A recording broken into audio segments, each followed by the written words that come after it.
I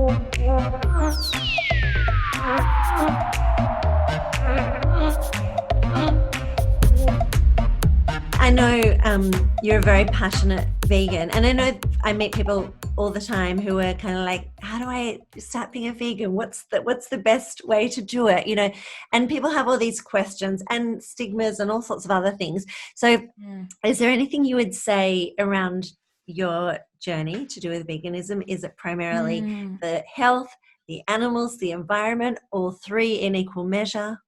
So it started out being a health thing, totally narcissistic. I was sick. I had, lots of issues. Like my stomach was just not happy. I was kind of diagnosed with like low level Crohn's disease. So it was Crohn's, but like not as hectic as it can get, which thank goodness. And I think that kind of came on through stress, max traveling, not looking after myself, obviously drinking lots of alcohol, partying lots, no sleep. It kind of makes sense why your body is just going to totally become inflamed. So yeah, I was sick, and I think I was also sick mentally. Like I was exhausted. I had brain fog. I was going through bouts of, I'm not going to say depression because I don't think it was that, but I'd go through really low times where I was feeling so lonely and demotivated. And looking back, I can see why it was all happening. Like the choices that I was making personally were fantastic for my career, but were definitely very destructive for me physically and mentally and personally, I suppose. So I went vegan to try and fix my physical health, but also try and make myself feel better about myself, which is totally linked into all the stuff that I was doing with Are You OK Day and Lifeline. So kind of just trying to take my own advice. And it was phenomenal, the changes that I saw in my mind and my body and my energy and my gut became so much better. And I was just obsessed with looking at like the transformation inside and outside that literally just food had on me. So I thought I was vegan then, but I obviously wasn't. I was just doing plant-based diet, but that's fine. It was an awesome way to start my journey. And then when I saw all these amazing results, I was feeling better. I had energy. I had I was never, ever, ever, ever fat, but I had like lost a bit of excess weight. So I was feeling really confident and good about myself.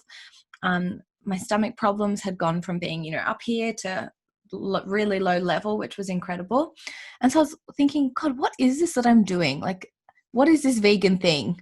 And so I started to, watch some documentaries and listen to a whole heap of podcasts. And that's kind of when I was exposed to the animal activist rights side of things. And I realized that we actually have a big bloody problem on our hands that no one wants to talk about. And it's pretty scary because like every year, I think it's something like 7 trillion animals are killed every year. And I didn't even realize back then what kind of impact that had on the environment until I continued to do more research. And yeah, when you find out, when you know, and you can't really unknow. And so I always say like my parents brought me up to be an educated young woman and make decisions based on the information that I had. And so based on the information that I had, there was no option to like fully dive into being vegan on all levels, which means not using any sort of animal product. And yeah, so now I would say I'm definitely vegan from an animal right or for an animal rights perspective, and the implications on like the environment and my body and the health are just incredible added benefits, I suppose, which is awesome. Well, thank you for all that you're doing in the world on behalf of the animals and just like shining a light. There's so many people out there. It's amazing. Can we jump into talking a little bit about rituals and routines and disciplines? Because I know you love I know you love your exercise and you're a big health advocate. So is there a structure to your day? Has it changed through coronavirus and being at home? Yeah, can you talk us through some of your rituals and routines that work for you? It's definitely changed as of a result of coronavirus, but changed actually for the better. It's awesome. I'm so happy. It's bloody brilliant.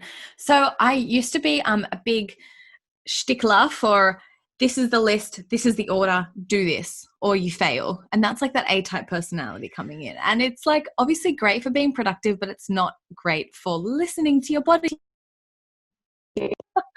So I have been trying to really let myself flow a bit more, especially in the mornings, which has been incredible. And I feel like it's a really great way for me to lean into something that might be feeling a bit uncomfortable, but realizing that there's a bit of gold in there.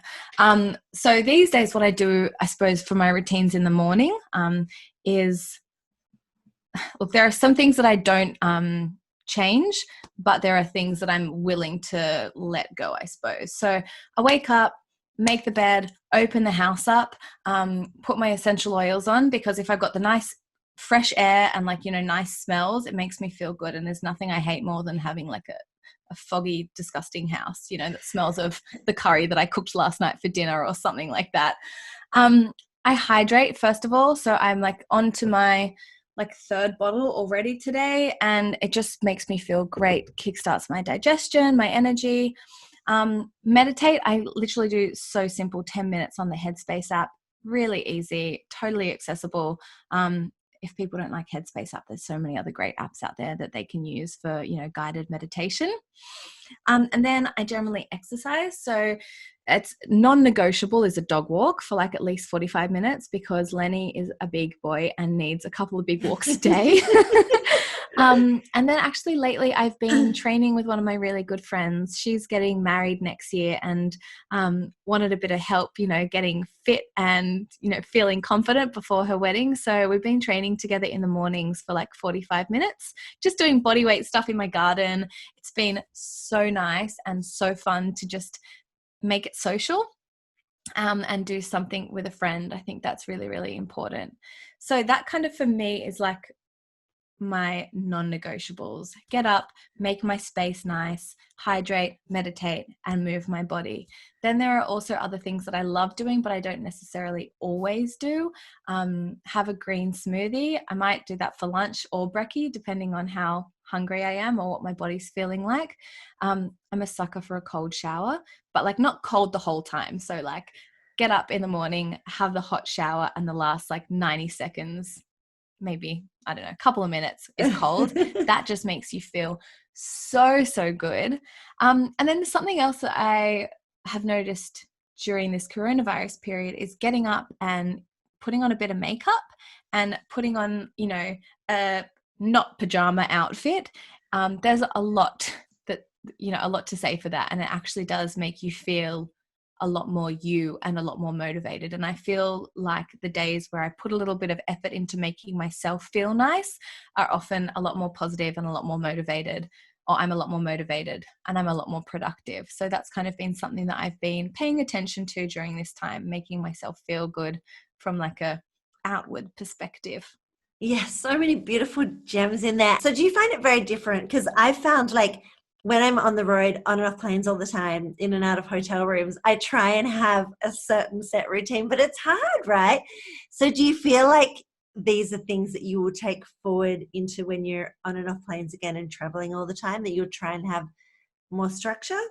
No, definitely not. So I say that with conviction because as you would know and have experienced doing this for like a long time, there is no way of knowing how you're going to feel when you've had 3 hours sleep and you're in bloody, I don't know, rural Victoria, and you've got to do a 3-hour road trip back to Melbourne Airport to then get on a plane and go to Brisbane, where you're going to do it all again the next night.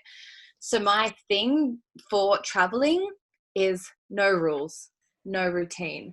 The only thing that I don't slip up on is my hydration. Drink lots of water. And you can always do that. I always have a water bottle with me. But in regards to movement, in regards to meditation, in regards to all of that, if I feel like it, heck yes. 99% of the time, I'm so tired that I don't feel like it. So I just let it slide. And I think having that flexibility and that softness for me is really important, because I know when I put too much expectation on myself to achieve certain things, I then create a lot of disappointment in my mind. And when I'm disappointed, then I'm going to be frustrated. And, it's like a cycle of negativity potentially. So having no expectation on myself for my weekends and my performance times, I think is really beneficial for my personality. Yeah, I love that. I feel like that is so strong. It's amazing. My fiance has such a busy week that he kind of lets his rituals and routines fall through the cracks a bit. And on the weekend, like Saturday morning, he's like, right, let's do our yoga, let's do our meditation. And I'm like, oh, I've been so regimented all week. I wanted to kind of do the opposite. So yeah, I always say what works for some people doesn't work for everyone else. So that is great advice.